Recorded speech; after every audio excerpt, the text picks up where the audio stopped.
எடுத்த காரியமெல்லாம் தோல்வியா? ஆரோக்கியமாக இருப்பவர்கள் கூட நோயால் தாக்கப்படுகிறீர்களா? இல்லாவிட்டால் பொருளாதார ரீதியாக பணப்பற்றாக்குறை ஏற்படுகிறதா? குடும்பத்தில் கணவன் மனைவிக்கு இடையே பிரச்சனை ஏற்படும். எடுத்த காரியமெல்லாம் தோல்வியில் முடியும். இதையெல்லாம் குறையணும்னா அதற்கு என்ன பரிகாரம்னு தெரிஞ்சு கொள்ளுங்க. இந்த பரிகாரம் செய்வதற்கு முதலில் ஒரு வெள்ளை நிற துணியை எடுத்துக்கொள்ளுங்கள். அதில் ஒரு கைப்பிடி நிறைய மருதாணி விதைகளை எடுத்து போட்டுக்கொள்ளுங்கள். அதன் பிறகு மருதாணி இலைகளையும் அதில் போட்டுக்கொள்ளுங்கள்.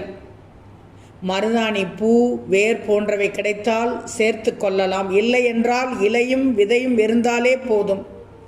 இந்த மருதாணி இலை விதையுடன் ஒரு சிறிய கரித்துண்டையும் சேர்த்து கொள்ள வேண்டும். உங்களால் முடிந்தால் வீட்டில் உள்ள விறகு கட்டையை எரித்து கரித்துண்டு எடுத்துக்கொள்ளுங்கள்.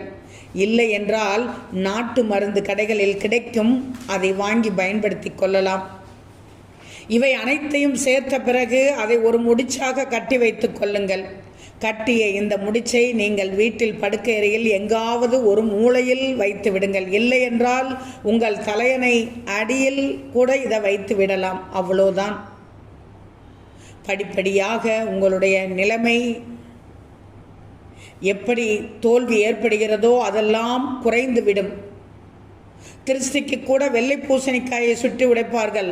இது எதனால் என்றால் உங்களை சுற்றி இருக்கும் எதிர்மறை சக்திகளை உள்ளிழுத்து கொண்டு நேர்மறை சக்தியை வெளியிடும் திறன் கொண்டதுதான் அந்த வெள்ளை பூசணிக்காய். இதை சுற்றும் போது இடமிருந்து வலம் 3 சுற்றுகளும், வலமிருந்து இடம் 3 சுற்றுகளும் சுற்றுவார்கள். மேலிருந்து கீழாக 3 முறை சுற்றி கடைசியாக உடைப்பார்கள். முதலில் சுற்றத் தொடங்கும் போது அதன் எடை அதிகரிக்கும். அடுத்ததாக அதைவிட எடை அதிகரிக்கும்.